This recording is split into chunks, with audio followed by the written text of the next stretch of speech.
안녕하세요. 겁쟁이 딜러입니다.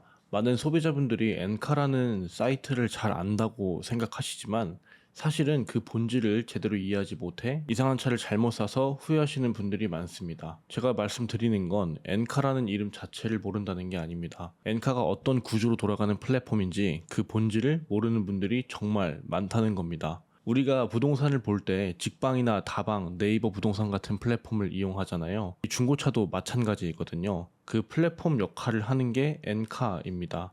명실상부하죠. 여기서 중요한 건 이 엔카는 광고 플랫폼이라는 단어입니다. 돈만 내면 어떤 차든 광고할 수 있습니다. 사고차, 전선차, 누유 줄줄 새는 차, 심지어는 허위 매물까지 광고비만 지불하면 일단 다 올릴 수 있습니다. 이 영상을 끝까지 보시면 엔카에서 어떤 차를 걸러야 하는지 현직 중고차 딜러 수준으로 아시게 될 거예요. 소비자분들은 이렇게 생각을 많이 하시는데요.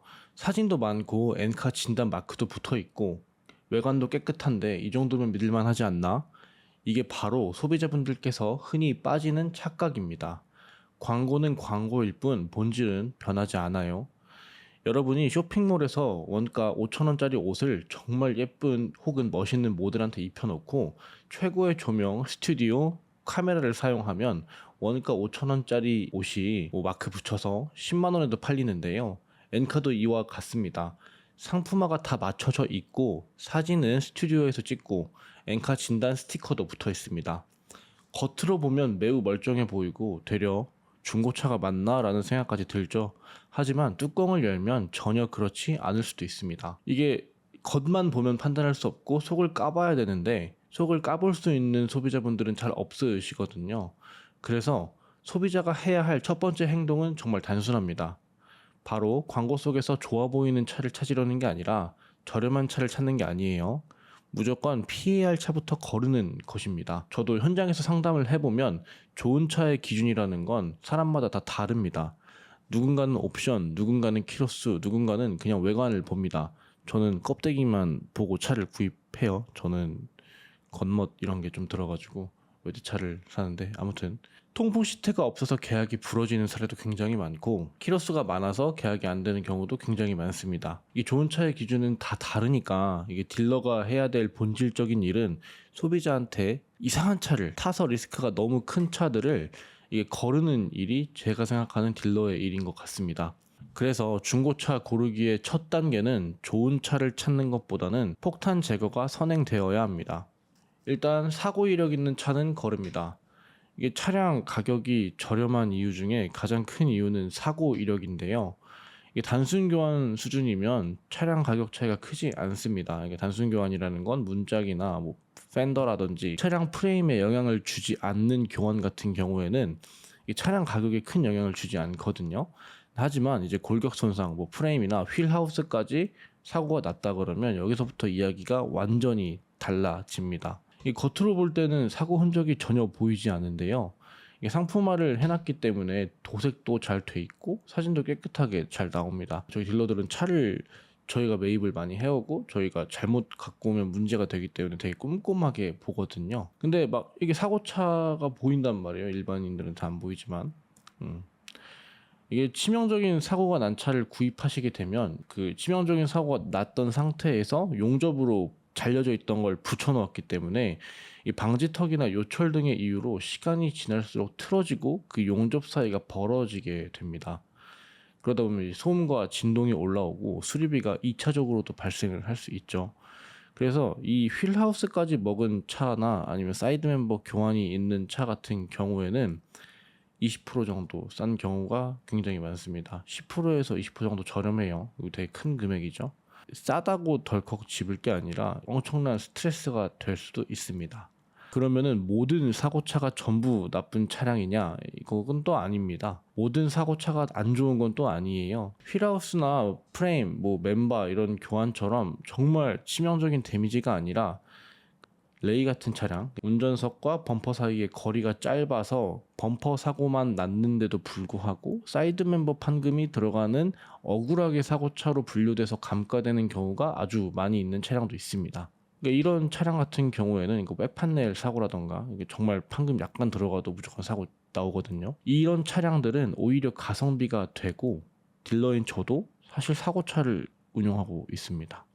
사고차가 정말 가성비가 좋은 편이거든요. 제가 어떤 사고차를 샀는지에 대한 건 다음 영상에서 한번 또 자세하게 다뤄보겠습니다. 걸러야 될 두 번째 차는 누유 심한 차량입니다. 성능 점검표에서 미세 누유 하나 정도는 흔히 보이게 되는데요. 차량이라는 게 여러 가지 부품으로 이루어져 있고 뭐 연식도 되고 키로수도 되면 사실 이 밸브 사이에서 약간의 기름이나 오일 같은 게 새어 나오는 건 정말 자연스러운 현상입니다. 차와 차 사이에는 이 고무 밸브로 연결이 되어 있는데 고무가 시간이 지나면서 경질화돼서 그 사이로 이게 밀착이 좀 떨어지니까 그 사이로 기름이 새는 거거든요. 근데 이런 현상은 사실 연식이랑 키로수가 많으면 미세누유 정도는 당연히 있을 수 있는 겁니다. 미세누유라는 건 묻어 있는 거예요. 근데 이제 만약에 막 이런 미세누유가 여러 개 찍혀 있거나 아니면 정말 누유가 찍혀 있는 거라면 그 차는 안 사시는 게 좋을 수 있습니다. 차량을 잘 관리하지 않았을 확률이 굉장히 높고요. 그리고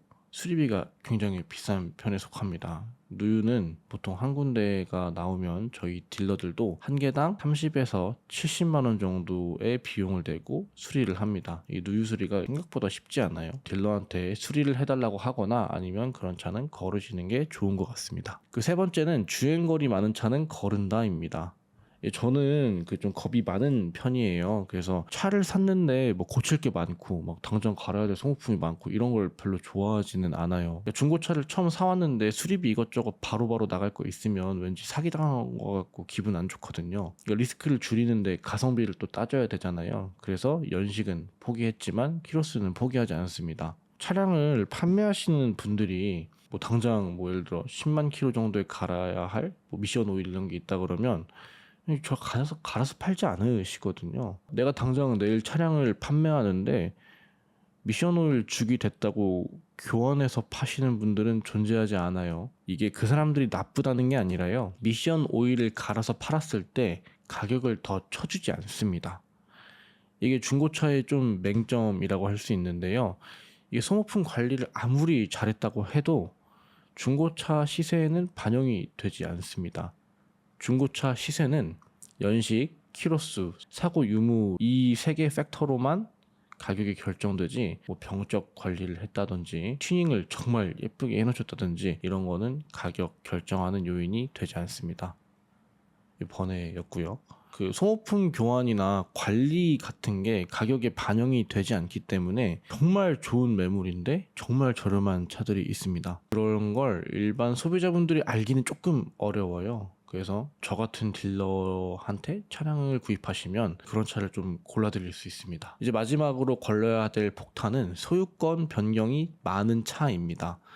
소유권 변경이 별로 없는 차 같은 경우에는 약간의 프리미엄을 받는데요. 반대로 렌트 이력이나 법인 소유 차량이면 약간의 디메리트를 받습니다. 소유권 이력이 뭐가 중요하냐라고 생각하실 수 있는데 공중 화장실이 아무리 깨끗해도 우리 집 화장실처럼 깨끗할 순 없거든요. 특수한 상황이 아닌데 렌터카나 회사 차를 내 차처럼 시간과 돈 쓰면서 소중하게 관리하는 사람은 없어요.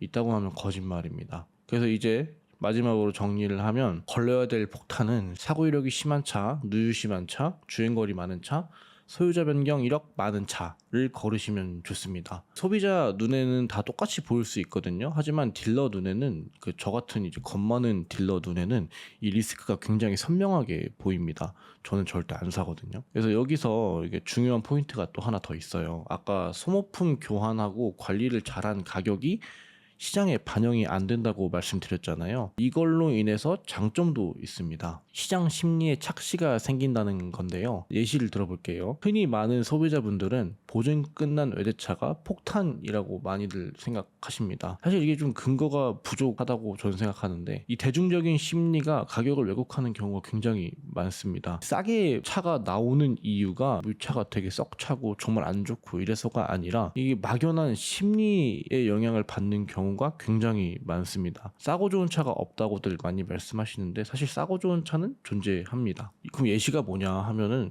제가 타고 있는 BMW 5 시리즈가 정말 딱 좋은 예시거든요. 신차 가격은 6천만 원 후반에서 7천만 원이 넘지만 5년이 지나서 보증이 끝나면 관리가 정말 잘 된 차량도 아반떼 인스피레이션 가격으로 떨어지게 됩니다.